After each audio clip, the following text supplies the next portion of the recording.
बड़ी खबर महाराष्ट्र की सियासत से, गृह मंत्री अनिल देशमुख ने इस्तीफा दे दिया है। इस वक्त की बड़ी खबर, आज ही बॉम्बे हाईकोर्ट ने उनके खिलाफ सीबीआई जांच का आदेश दिया था। उसके बाद से लगातार सवाल उठने लगे थे और तभी यह तय हो गया था कि उन पर इस्तीफे का दबाव बढ़ जाएगा। अब इस वक्त की सबसे बड़ी खबर यह है कि महाराष्ट्र के गृह मंत्री अनिल देशमुख ने अब इस्तीफा दे दिया है। देवेंद्र फडणवीस ने भी सवाल उठाए थे आज हाईकोर्ट का फैसला आने के बाद और उन्होंने मांग ये कर दी थी कि अनिल देशमुख को अब इस्तीफा दे देना चाहिए। अब गृह मंत्री अनिल देशमुख ने इस्तीफा दे दिया है। नैतिक तौर पर काफी वो घिर भी चुके थे। जिस तरीके से आरोप उनके ऊपर परमवीर सिंह ने लगाए थे, उसके बाद जयश्री पाटिल ने भी याचिका दाखिल की थी। आज बॉम्बे हाईकोर्ट ने कहा यह असाधारण बातचीत है, असाधारण घटना है। जो आरोप लगे हैं वो बेहद गंभीर है, वो आरोप साधारण नहीं है। इसलिए सीबीआई को जांच करनी चाहिए। पंकज हमारे साथ जुड़ चुके हैं, सीधे उनका रुख करते हैं। पंकज, ये बड़ी खबर, और हाईकोर्ट ने जब सीबीआई जांच का फैसला दिया था उसके बाद से ये लगातार इस बात के कयास लग रहे थे कि अब इस्तीफे का दबाव बढ़ेगा और अनिल देशमुख को हो सकता है इस्तीफा देना पड़े। जी बिल्कुल, देखिए दिन में भी जब हमने इस बारे में बात की थी तो हमने कहा था कि जिस तरह से अनिल देशमुख पर लगातार विपक्ष की तरफ से दबाव बनाया जा रहा है और कहा जा रहा है कि अनिल देशमुख को रिजाइन करना चाहिए, तब खुद एनसीपी के सुप्रीमो शरद पवार ने उनका बचाव किया था और कहा था कि अनिल देशमुख पर जो आरोप लगे हैं वो बेबुनियाद है या उनको बचाने की उनके खिलाफ साजिश की एक कोशिश है। लेकिन अब जिस तरह से बॉम्बे हाईकोर्ट ने इस पूरे मामले की जांच जो है वो सीबीआई को दे दी है, तो अब लगातार जिस तरह से विपक्ष की तरफ से आवाज उठ रहे थे कि नैतिकता के आधार पर अनिल देशमुख को अपनी कुर्सी छोड़ देनी चाहिए, तो अब जो खबर आ रही है वो ये है कि अनिल देशमुख ने रिजाइन कर दिया है। यानी कि अब सीबीआई जांच जब अनिल देशमुख के खिलाफ होगा तो अनिल देशमुख अपने पद पर नहीं होंगे। लगातार ये भी कहा जा रहा था कि महाराष्ट्र में जो इस पूरे मामले पर जो जांच हो रही थी या जिस तरह से इस मामले की जांच करने की बात कही जा रही थी, तो सबसे पहले जो पुलिस विभाग के जो मुखिया हैं अनिल देशमुख, उन्हें रिजाइन करना चाहिए, लेकिन उनका रेजिग्नेशन तब नहीं लिया गया।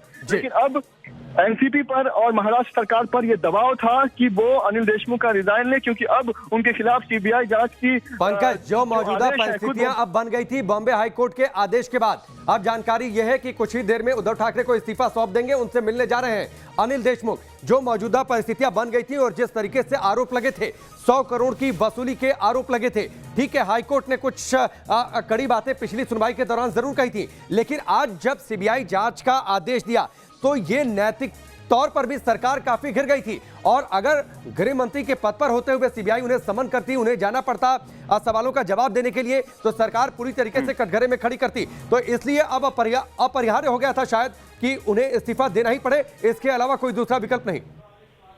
तो बिल्कुल, देखिए जिस तरह से अनिल देशमुख के खिलाफ अब सीबीआई जांच की को लेकर आदेश खुद बॉम्बे हाईकोर्ट ने दिया है, और अगर अब भी वो अगर रिजाइन नहीं देते, अपनी पोजीशन वो नहीं छोड़ते, तो कहीं ना कहीं उनकी पार्टी की और सरकार की किरकिरी होती। लिहाजा अनिल देशमुख पर भी एक दबाव था कि नैतिकता के आधार पर, या कह सकते हैं कि जो बाकी पक्ष है उनके दबाव में उन्हें रिजाइन देना था। लिहाजा अब ये खबर आ गई है कि अनिल देशमुख जो है वो अपना इस्तीफा जल्द ही मुख्यमंत्री को सौंपेंगे, और इसको लेकर एनसीपी के जो बड़े दूसरे मंत्री हैं वो कुछ देर में मुंबई के मंत्रालय में एक प्रेस कॉन्फ्रेंस करेंगे और इस पर अपनी बात कहेंगे। तो कहीं ना कहीं एक बड़ी खबर, जिस तरह से अनिल देशमुख पर दबाव था रिजाइन करने के लिए, इस्तीफा देने के लिए, तो आखिरकार अनिल देशमुख ने रेजिग्नेशन देने का फैसला ले लिया। ठीक है, सुभाष शिर्के हमारे साथ जुड़ चुके हैं, सीधे उनका रुख कर लेते हैं। सुभाष शिर्के, अनिल देशमुख तो इस्तीफा दे रहे हैं, उनका इस्तीफा अपरिहार्य भी था, लेकिन ये बवाल यहीं पर थमेगा क्या? ये बवाल यहीं पे नहीं थमेगा, क्योंकि अनिल देशमुख या इनके साथ साथ बाकी और मंत्री भी जिनके नाम यहाँ पे लिए जाते हैं, उसमें शिवसेना का एक वरिष्ठ मंत्री भी शामिल है, जिन्होंने गृह मंत्रालय के कामकाज में हस्तक्षेप किया था और इसकी कंप्लेंट जो है वो मुख्यमंत्री को की गई थी। तो कहीं ना कहीं ये मामला यहीं तक थमने वाला नहीं है, क्योंकि सीबीआई जो है उसने जब प्रिलिमिनरी इंक्वायरी करेगी तब ये सारी बातें सामने आ जाएगी, क्योंकि हाईकोर्ट ने जब उनके सामने जो तथ्य आए, तो सामने तथ्य पेश किए गए, उस पर संज्ञान लेते हुए उन्होंने प्रिलिमिनरी इंक्वायरी का आदेश दिया था, और उसके बाद ये सारा मामला जो है वो सीबीआई के पक्ष में जाता हुआ हमें दिखाई दे रहा है। दूसरी तरफ बात ये हो रही है एनसीपी में कि शायद सीबीआई अरेस्ट कर सकती है अनिल देशमुख को, और यही कारण है कि अनिल देशमुख को आनंद फानन में इस्तीफा देना पड़ा है। ये आप बड़ी बात कह रहे हैं सुभाष शिर्के। जिस तरीके से आरोप लगे हैं, हाईकोर्ट ने भी ये कहा कि असामान्य आरोप हैं, असाधारण ये आरोप हैं, और जिस राज्य में गृह मंत्री, जहां की पुलिस, वो पुलिस जांच नहीं कर सकती उनके अधीन, इसलिए सीबीआई जांच करे। यह भी कोर्ट ने कह दिया, बिना एफआईआर के जांच करे, 15 दिनों में प्रारंभिक रिपोर्ट सौंप दे। आप जिस बात का जिक्र कर रहे हैं, आरोप गंभीर है, और शायद जिसका आपने इशारा किया कि गिरफ्तारी की भी बातचीत हो सकती है, उसकी भी नौबत आ सकती है, इसलिए अपरिहार्य था ये इस्तीफा। महाराष्ट्र की सियासत में हाल फिलहाल के समय में यह सबसे बड़ा भूचाल सुभाष। एनसीपी के लिए बहुत ही करारा झटका है, क्योंकि एनसीपी के बलबूते पे ये सरकार बनी है, और ऐसे में एनसीपी का एक बड़ा मंत्री जो पिछले यूपीए का जो 2 मिनिस्ट्री जो रह चुकी थी, उसमें भी विलासराव देशमुख, सुशील कुमार शिंदे, इनके मुख्यमंत्री के कार्यकाल में अनिल देशमुख मंत्री थे। तो ये नए मंत्री नहीं है, सुलझे हुए मंत्री है, और ऐसे सीनियर मिनिस्टर्स को इस्तीफा देना पड़ा है। इसका मतलब है कि गवर्नमेंट के मुंह पे ये बड़ा तमाचा है, और जाहिर है कि इसका खामियाजा। सुभाष, मैं आपके पास आता हूं। सुभाष, मैं आपके पास आता हूं, आप हमारे साथ बने रहिए। किरीट सोमैया हमारे साथ जुड़ चुके हैं, भाजपा के वरिष्ठ नेता हैं। किरीट जी, आखिरकार अनिल देशमुख को इस्तीफा देना पड़ा। अब जवाब तो शरद पवार को देना पड़ेगा, उद्धव ठाकरे को कहना पड़ेगा। तो ये दोनों नेताओं ने अनिल देशमुख की वसूली गैंग को बचाया था। उद्धव ठाकरे ने एक्सप्लेनेशन देना पड़ेगा, तभी उनको अनिल देशमुख को क्यों नहीं हटाया हाईकोर्ट के आदेश के बाद में। तो दूसरी बात कहूंगा कि सचिन वादे का टोटल कलेक्शन 2000 करोड़ का है, और ये 2000 करोड़ सिर्फ अनिल देशमुख के थ्रू नहीं, सीएमओ के मंत्री अनिल परोप का रोल क्या है। इसने ड्रग कार्टेल में पैसा इकट्ठा किया, बुकी के कार्टेल में पैसा इकट्ठा किया, टीआरपी में जो नॉन एक्सिस्टिंग चैनल ने जो पैसा इतना बड़ा मनी लॉन्ड्रिंग किया, उसमें पैसा इकट्ठा किया, पुलिस की बदलियों में पैसा इकट्ठा किया। तो ये पैसा सिर्फ अनिल देशमुख ने, आधे डजन मंत्री इसके लाभार्थी है। अब तो उद्धव ठाकरे जी, ये तो पहला गया आपका वो राठौड़, दूसरा अनिल देशमुख, देखते देखते 6 मंत्री को घर जाना पड़ेगा। किरीट सोमैया, आप बड़ी बात कह रहे हैं, 6 मंत्रियों को घर जाना पड़ेगा। अनिल देशमुख पर लगातार आप लोग हमला बोल रहे थे, शरद पवार की सफाई के बावजूद लगातार आप लोगों ने अपनी बातें सामने रखी। किरीट सोमैया जी इस वक्त हमारे साथ जुड़े हुए थे, अभी फिलहाल उनसे संपर्क कर चुका है सुभाष हमारे साथ जुड़े हुए हैं। सुभाष, जिस बात का जिक्र कर रहे हैं किरीट सोमैया, 6 मंत्रियों को और जाना पड़ेगा। देखिए, इसमें कई सारे मंत्री शामिल है, और मैंने पहले ही आपको कहा था शिवसेना का एक वरिष्ठ मंत्री इसमें शामिल है, और वो उद्धव ठाकरे इनके काफी नजदीकी माना जाता है। और यही मंत्री जो है वो गृह मंत्रालय के कामकाज में हस्तक्षेप करता था, और इसकी शिकायत जो है वो उद्धव ठाकरे से एनसीपी के नेताओं ने की थी। तो कहीं ना कहीं ये मामला जो है वो यहाँ तक थमता हुआ दिख नहीं रहा है। दूसरी तरफ एनआईए को कुछ जो तथ्य मिले हैं, उनमें उनको कुछ डायरी मिली है, डायरी में कई सारे ऑफिसर्स के नाम है, उनके सामने उनके रकम कुछ लिखी हुई है। तो एनआईए का अंदेशा ये है कि शायद ये रकम जो है वो घूस दी गई है गवर्नमेंट ऑफिसर्स को, और ये जो इसकी तहकीकात भी की जा रही है। तो मामला जो है वो गंभीर यहाँ पे बनता हुआ नजर आ रहा है। सुभाष, जिस तरीके से परिस्थितियां हैं और जिसका दावा किरीट सोमैया कर रहे थे, राज्य में बीजेपी को इस घटना के बाद सियासी तौर पर, राजनीतिक तौर पर जाहिर सी बात है अब संजीवनी मिल जाएगी। वो और सरकार के खिलाफ हमला तेज करेंगे, सरकार को और घेरने की कोशिश करेंगे। सरकार पर यह सबसे बड़ा संकट,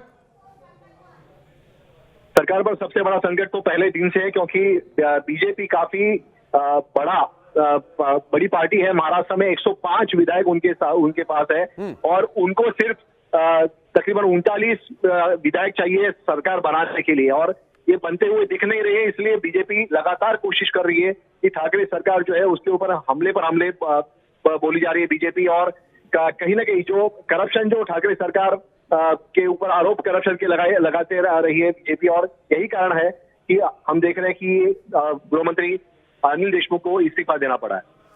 बिल्कुल, यह भी बड़ी खबर आ रही है कि अनिल देशमुख ने इस्तीफा दिया, और इस्तीफे की चिट्ठी उन्होंने शरद पवार को भी। सुभाष, वो तस्वीरें याद थी जब शरद पवार आए थे प्रेस के सामने, उन्होंने तमाम बातें कही थी। अनिल देशमुख अस्पताल में थे, हालांकि तब बीजेपी ने कुछ और डॉक्यूमेंट सामने रख दिए थे कि वो उस समय उन्होंने प्राइवेट जेट से सफर किया था, तमाम बातें। अब ये निश्चित तौर पर ये एक इसको सियासी तौर पर आप कितनी बड़ी लड़ाई देखते हैं दोनों पार्टियों के बीच में? देखिए, सियासी तौर पे ठाकरे सरकार जो है उसको बिल्कुल अस्थिर करने की कोशिश बीजेपी करेगी, क्योंकि ये बहुत बड़ा मामला बीजेपी के हाथ में लगा हुआ है।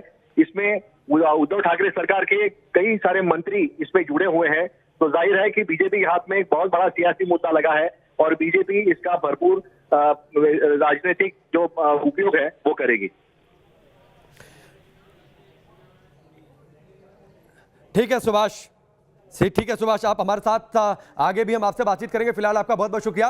पंकज हमारे साथ सीधे जुड़ चुके हैं लाइव। पंकज, सबसे बड़ी खबर आज की, अनिल देशमुख का इस्तीफा और मौजूदा सरकार पर यह सबसे बड़ा संकट भी जिसका जिक्र कर रहे थे सुभाष और किरीट सोमैया हमारे साथ जुड़े हुए थे। उन्होंने कहा कि अभी 6 मंत्रियों को और जाना पड़ेगा। जी बिल्कुल, देखिए बहुत बड़ा ये कहीं ना कहीं कह सकते हैं बहुत बड़ी खबर है ये। नवाब मलिक इस वक्त कुछ बोल रहे हैं, एनसीपी के बड़े नेता, सुनते हैं। जिसको लेके पार्टी ने निर्णय लिया कि वे मुख्यमंत्री से जाकर अपना इस्तीफे के बारे में इस्तीफा दें और पार्टी ने मुख्यमंत्री से विनती की है कि गृह मंत्री का इस्तीफा स्वीकारें। इस्तीफा देने के लिए स्वयं गृह मंत्री जो अनिल देशमुख जी हैं वह मुख्यमंत्री के घर गए हैं। पार्टी ने विनती की है कि इस्तीफा स्वीकारा जाए। हमें आशा है कि इस्तीफा वे स्वीकारेंगे और निश्चित रूप से जिस तरह से आदेश आया स्वयं उन्होंने कहा कि ये उचित नहीं होगा कि मैं इस पद पे रहूं, इसलिए वे इस्तीफा देने का उन्होंने मन बनाया था, जिसे पार्टी ने मुख्यमंत्री से विनती की है कि इस्तीफा वे स्वीकारें। After the order of Honorable High Court on the allegation of ex-chief Nawab Malik को आप सुन रहे थे। नवाब मलिक एनसीपी के बड़े नेता हैं और आप ये चिट्ठी देखिए, ये एक्सक्लूसिवली ये चिट्ठी हम आपको दिखा रहे हैं। अनिल देशमुख का इस्तीफा उन्होंने उद्धव ठाकरे को संबोधित करते हुए शरद पवार को यह चिट्ठी लिखी और इसकी एक प्रति जाहिर सी बात है मुख्यमंत्री हैं उद्धव ठाकरे, उनको भी। पंकज हमारे साथ जुड़े हुए हैं। पंकज, एनसीपी एक वक्त अनिल देशमुख के बचाव में थी, शरद पवार खुद सामने आए थे, लेकिन आज नवाब मलिक कह रहे हैं पार्टी ने फैसला लिया कि अनिल देशमुख को इस्तीफा देना चाहिए और देना पड़ेगा। बिल्कुल, देखिए जिस तरह से एनसीपी ने अनिल देशमुख का शुरुआत में बचाव किया था, शरद पवार एक नहीं 2 दिनों तक उन्होंने प्रेस कॉन्फ्रेंस करके ये कहा था कि अनिल देशमुख को बदनाम करने की कोशिश की जा रही है, उनके खिलाफ ये साजिश है क्योंकि परमबीर सिंह का ट्रांसफर कर दिया गया, तो कहीं ना कहीं बदले के तहत ये किया जा रहा है और अनिल देशमुख जो है वो इस मामले में शामिल नहीं है। यहाँ तक कि कहा गया था कि अनिल देशमुख उस वक्त जिस समय का जिक्र उस चिट्ठी में किया गया है जो परमबीर सिंह ने मुख्यमंत्री को लिखा था, उस दौरान अनिल देशमुख कोरोना की वजह से आइसोलेशन में थे, उन्होंने सचिन वजह से मुलाकात नहीं की थी। तो इस तरह का बचाव जो है वो एनसीपी की तरफ से और खुद एनसीपी के सुप्रीमो शरद पवार ने बचाव किया था। लेकिन अब क्योंकि हाईकोर्ट ने खुद इस पूरे मामले की जांच जो है वो सीबीआई को दे दी है और आगे पार्टी की ज्यादा किरकिरी ना हो जाए, इसलिए कहीं ना कहीं अनिल देशमुख पर यह दबाव था। नवाब मलिक कह रहे थे कि अनिल देशमुख ने नैतिकता के तौर पर ये जो रेजिग्नेशन है वो उन्होंने मुख्यमंत्री को वो सौंपने जा रहे हैं, लेकिन कहीं ना कहीं उन्होंने ये भी कहा कि एनसीपी की तरफ से भी मुख्यमंत्री को कहा गया है कि पूर्व मुख्यमंत्री देवेंद्र फडणवीस कुछ बोल रहे हैं। अंदाजे 45 ते 46 हजार केसेस आणि खरं म्हणजे रविवारी तर टेस्टिंग आपलं जवळजवळ 30 ते 35% कमी असतं, तरीही 45 ते 46 हजार केसेस ची नोंद आज महाराष्ट्रामध्ये होईल अशी अपेक्षा आहे। त्यामुळे पुन्हा एकदा आपल्या सर्वांना कोरोनाचा मुकाबला करण्याकरता सज्ज व्हावं लागेल, लोकांना व्यवस्था द्याव्या लागतील। आज आपण बघतोय की महाराष्ट्रामध्ये लोकांना बेड्स मिळत नाहीयेत, ऑक्सिजनेटेड बेड्स असतील किंवा व्हेंटिलेटर्स असतील याची कमतरता भासते आणि ज्या प्रकारे हा प्रचार प्रसार होतोय त्यातनं मोठ्या प्रमाणात व्यवस्था उभ्या करणं हे अत्यंत महत्त्वाचं आहे। अशा या सगळ्या देवेंद्र फडणवीस को आप सुन रहे थे और आज हाईकोर्ट का फैसला आने के बाद भी देवेंद्र फडणवीस ने कहा था अब अनिल देशमुख को इस्तीफा दे देना चाहिए। ज्योत्सना, अनिल अब पूरी तरीके से बीजेपी हमलावर मूड में है। देवेंद्र फडणवीस, हाईकोर्ट का फैसला आया उसके बाद भी सामने आए कि अनिल देशमुख को इस्तीफा देना होगा। एक बार फिर से अब जब इस्तीफे की खबर आ गई, खुद अनिल देशमुख ने अपना इस्तीफा ट्वीट भी कर दिया है। उसके बाद एक बार फिर से मीडिया के सामने।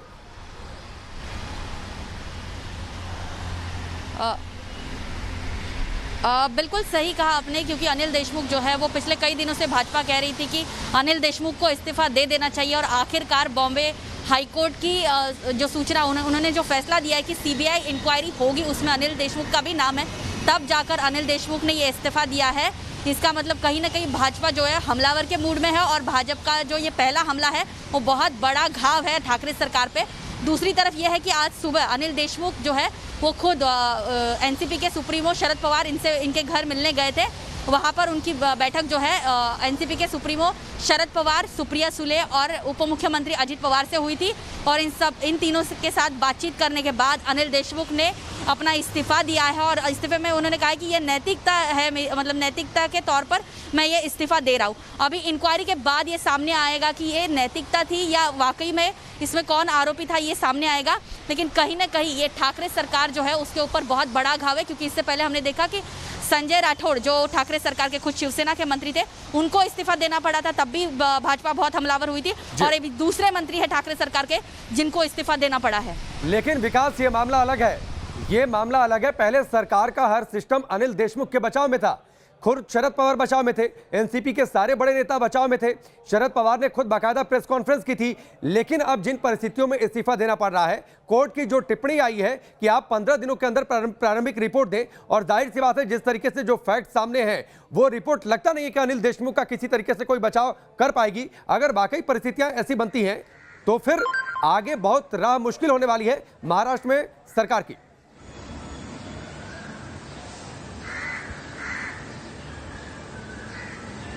बिल्कुल राकेश, देखिए संभवतः यही न्यायपालिका की ताकत है कि जैसे ही आदेश आता है महज कुछ घंटे के भीतर उसका असर भी देखने को मिलता है। ये एनसीपी जो कि डे 1 से अनिल देशमुख को बचाने की कोशिश कर रही थी, लगातार उनकी पैरवी कर रही थी कि जो भ्रष्टाचार हुआ है वो लोअर लेवल पर हुआ है, न कि और इसमें अनिल देशमुख का सीधा कोई इन्वॉल्वमेंट नहीं है। लेकिन जैसे ही सीबीआई जांच के आदेश आ जाते हैं इस पूरे मामले में, एक अर्जेंट मीटिंग बुलाई जाती है जिसमें खुद शरद पवार मौजूद होते हैं और एनसीपी के दूसरे आला नेता मौजूद होते हैं, जिसमें सुप्रिया सुले और अजित पवार जो कि उप मुख्यमंत्री हैं उनका नाम बताया जा रहा है। और तब जाकर ये डिसीजन लिया जाता है कि अब पार्टी की बहुत ज्यादा किरकिरी हो चुकी है, और आने वाले दिनों में सीबीआई की जांच में 15 दिन में प्रिलिमिनरी इन्वेस्टिगेशन रिपोर्ट सबमिट करनी है। इस जांच में निकलकर क्या सामने आता है, मुमकिन है कि इस सरकार को और फजीहत से बचाने के लिए कदम उठाया गया हो, क्योंकि 15 दिन की जांच में ऐसी भी जानकारियां हैं कि शरद पवार और अजित पवार के बीच एक अलग से मीटिंग हुई है, ऐसे कोई जानकारी आपके पास?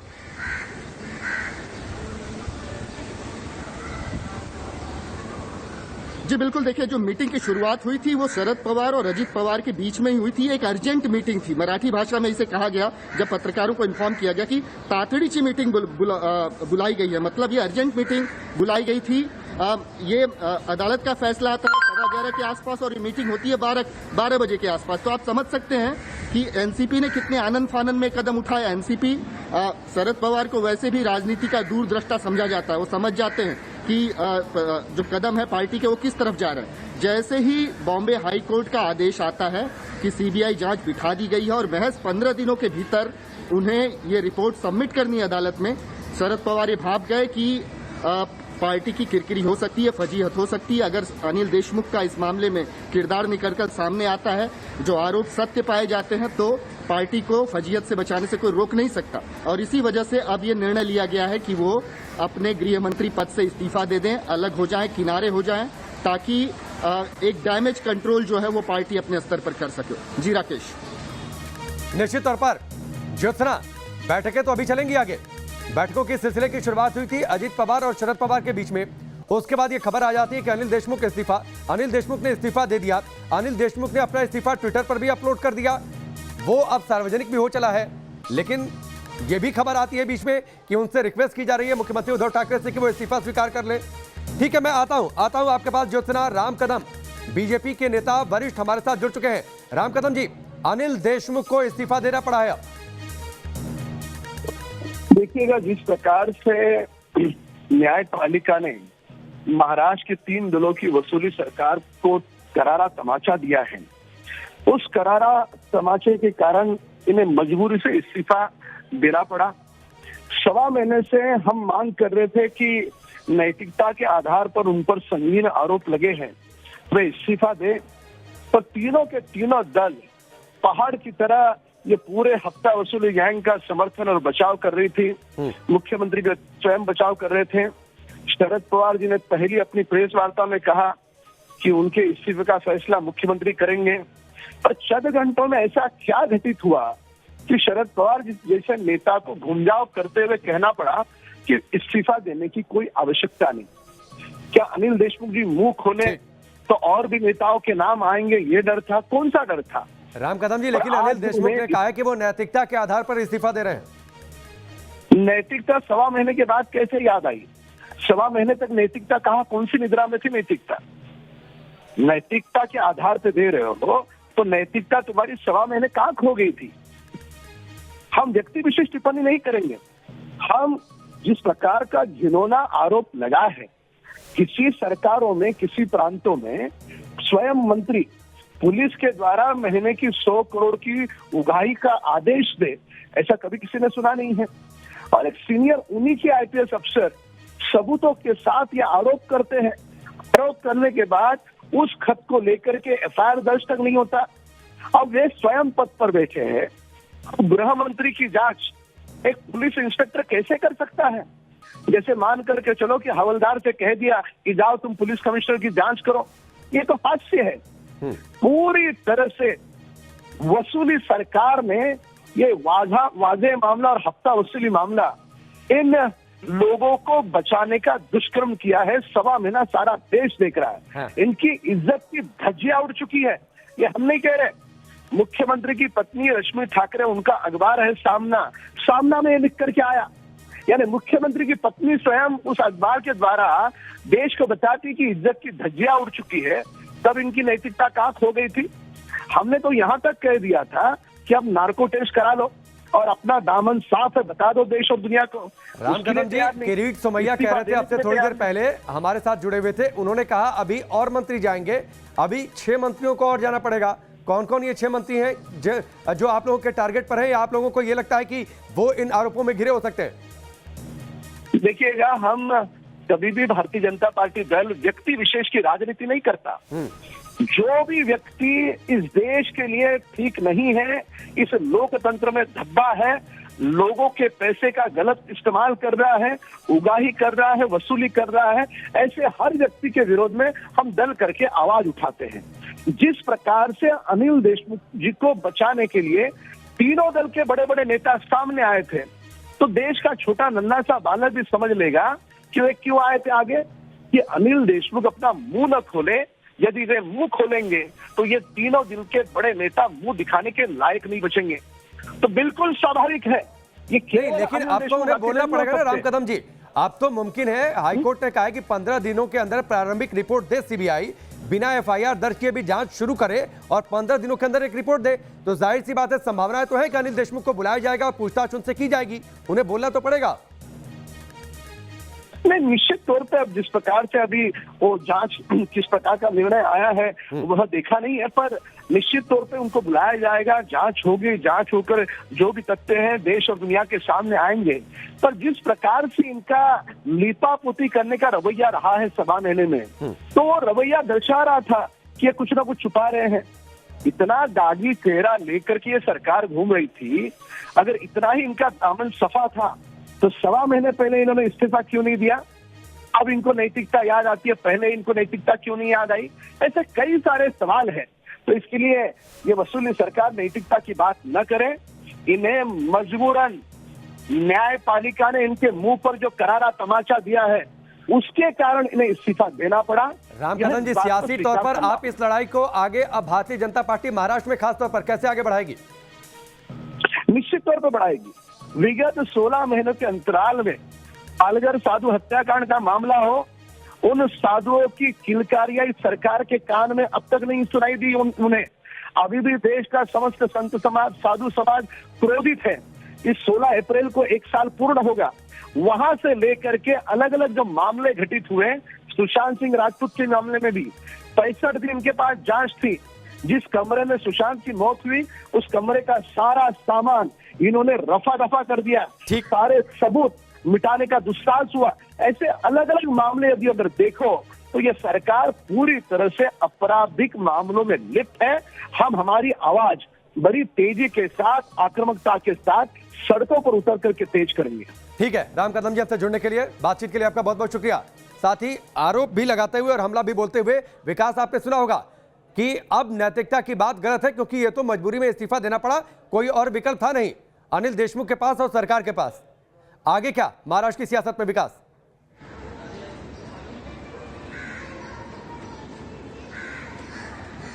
देखिए, सियासत बिल्कुल एक नई करवट लेगी। बीजेपी जो कि मुद्दे लपकने में माहिर है, महाराष्ट्र में कई ऐसे मुद्दों को उन्होंने महाविकास आघाड़ी सरकार के सामने लाकर रखा है और लगातार दबाव बना के रखा है बीजेपी ने विपक्ष के तौर पर। ये पहला मुद्दा नहीं है, दरअसल इसके पहले भी कई ऐसे मामले हुए हैं जब महाराष्ट्र की महाविकास आघाड़ी सरकार, उद्धव सरकार बैकफुट पर नजर आई है। लेकिन जब से वजह गेट हुआ है, जब से ये वजह का एंटीलिया के नीचे विस्फोटकों से भरा स्कॉर्पियो रखा जाना, उसके बाद मनसुख हत्या प्रकरण और तो और 100 करोड़ के वसूली वाली मामला, जिसमें महाराष्ट्र के इतिहास में पहली बार ऐसा हुआ कि किसी पुलिस कमिश्नर ने राज्य के गृह मंत्री पर यह आरोप लगाया कि गृह मंत्री दबाव बनाते हैं इंस्पेक्टर्स पर कि वो वसूली करें बार, पब, रेस्टोरेंट। तो इस किस्म का कभी हुआ नहीं था महाराष्ट्र की राजनीति में, और इसी वजह से बीजेपी को बैठे बिठाए एक बहुत बड़ा मुद्दा मिला है जिसे बिल्कुल बीजेपी छोड़ना नहीं चाहेगी। लगातार हमने बजट सेशन में भी देखा कि किस तरीके से इन तमाम मुद्दों को लेकर देवेंद्र फडणवीस काफी आक्रामक थे, जो कि नेता विपक्ष है महाराष्ट्र में, काफी आक्रामक थे। अब ये जो मुद्दा है, ये जो सीबीआई के जांच के आदेश हैं, तो इसको भी बीजेपी एक बहुत बड़ा मुद्दा बनाकर आने वाले दिनों में आगे बढ़ते दिखेगी हमें महाराष्ट्र में। महाराष्ट्र के गृह मंत्री अनिल देशमुख का इस्तीफा, उन्होंने अपने इस्तीफे की चिट्ठी जो उन्होंने लिखी है मुख्यमंत्री उद्धव ठाकरे को, वो चिट्ठी अब ट्वीट भी कर दी है। आज बॉम्बे हाईकोर्ट ने फैसला दिया था। फैसला ये दिया था कि जो आरोप लगे हैं अनिल देशमुख पर, वो असाधारण आरोप हैं और उनकी जांच सीबीआई को ही करनी चाहिए। सीबीआई को यह आदेश भी दे दिया था कि 15 दिनों के अंदर एक प्रारंभिक रिपोर्ट सौंपे। इसके बाद अनिल देशमुख गिर गए, सरकार गिर गई और उसके बाद इस्तीफा अपरिहार्य हो गया। तीनों सहयोगी इस वक्त हमारे साथ बने हुए हैं। पंकज, लगातार बीजेपी अब फ्रंट फुट पर है और सीधे तौर पर किरीट सोमैया ने अब से थोड़ी देर पहले कहा 6 मंत्रियों को जाना पड़ेगा, सरकार पूरी तरीके से घिरी हुई है, जवाब देना आने वाले दिनों में मुश्किल होगा सरकार के लिए। जी बिल्कुल, देखिए बीजेपी जो है वो लगातार हमलावर थी और सचिन वजह का मामला बीजेपी के हाथ में सबसे बड़ा मुद्दा था जिसे बीजेपी किसी भी हाल में छोड़ना नहीं चाहती थी। लगातार इस मामले को जो है विधानसभा में खुद देवेंद्र फडणवीस ने उठाया था और आखिरकार जब कोर्ट का आदेश आ गया है, पहले लगातार कहा जा रहा था कि पुलिस इस मामले की जांच करेगी और तब ये तय नहीं हो पा रहा था कि अगर पुलिस इस मामले की जांच करेगी तो कैसे जांच करेगी, क्योंकि महाराष्ट्र के गृह मंत्री पर यह आरोप है। तो पुलिस इस मामले की अपने ही पुलिस विभाग के मुखिया के खिलाफ पुलिस आखिर कैसे जांच कर सकती है। तो ये दबाव जो था वो भाजपा की तरफ से था, लेकिन जब आज कोर्ट ने सीबीआई जांच के आदेश दे दिए हैं तो अब अनिल देशमुख के पास कोई विकल्प नहीं बचा है। नैतिकता की बात सिर्फ कही जा रही है, लेकिन दूसरी बात जो नवाब मलिक ने कही वो ये भी कही कि एनसीपी की तरफ से उद्धव ठाकरे यानी कि महाराष्ट्र के मुख्यमंत्री को कहा गया है कि इस रेजिग्नेशन को एक्सेप्ट किया जाए, यानी कहीं ना कहीं दबाव जो है वो पार्टी की तरफ से भी है कि आप इस पूरे मामले को देखते हुए, इस पूरे विवाद को देखते हुए आप रिजाइन करिए, क्योंकि अगर सीबीआई जांच होगी, जब अनिल देशमुख को लगातार सीबीआई के लोग अपने दफ्तर बुलाएंगे तो इसमें एनसीपी की किरकिरी होगी और पार्टी नहीं चाहती कि आने वाले समय में उनकी किरकिरी हो। लिहाजा एक बैठक हुई, इस बैठक में यह फैसला लिया गया, बाद में अनिल देशमुख को बुलाया गया, अनिल देशमुख से बातचीत की गई और कहा गया कि अब आपको रिजाइन करना पड़ेगा और इस बात की औपचारिक घोषणा भी कर दी गई है। अनिल देशमुख महाराष्ट्र के मुख्यमंत्री के पास गए हैं और वहां पर वो औपचारिक तौर पर अपनी जो रेजिग्नेशन है, अपना जो इस्तीफा है वो उनको सौंपेंगे। तो कहीं ना कहीं भाजपा के लिए बड़ी जीत है और महाराष्ट्र में जिस तरह से 105 विधायकों के साथ भाजपा सबसे बड़ी पार्टी है, तो एक विपक्ष के तौर पर भाजपा जो है वो बहुत ही ताकतवर थी। पंकज, आप हमारे साथ बने रहिए, विकास और ज्योत्सना भी हमारे साथ बने हुए हैं। इस वक्त की सबसे बड़ी खबर यह है कि महाराष्ट्र के गृह मंत्री अनिल देशमुख ने अब इस्तीफा दे दिया है। बॉम्बे हाईकोर्ट के सीबीआई जांच के आदेश वाले फैसले के बाद बीजेपी पूरी तरीके से हमलावर है, फ्रंट फुट पर है। बीजेपी कह रही है यह मामला यहीं पर नहीं थमने वाला है, आगे इसकी आंच सरकार तक पहुंचेगी और मंत्रियों को इस्तीफा देना पड़ेगा, क्योंकि और मंत्री इन आरोपों के घेरे में हैं।